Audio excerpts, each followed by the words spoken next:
will eventually have a 60-foot hydraulic arm to help assemble the SLS. Once this platform is completed, one of our crawlers will drive underneath it, lift it up, and carry it into the VAB. And we will begin to assemble that rocket on board. That should occur sometime within the next few months. Now the part that you see sticking up in the air is called an umbilical tower. It's necessary to help support and stabilize a very tall rocket like the SLS. Saturn V mobile launch platforms had umbilical towers on them very similar to this.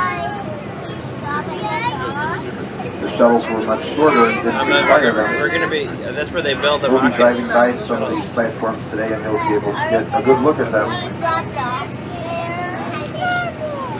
I don't think so. No, that's just where... That's where they launch the rockets into... Kennedy Space Center is undergoing extensive changes as we prepare for the future. With such a diverse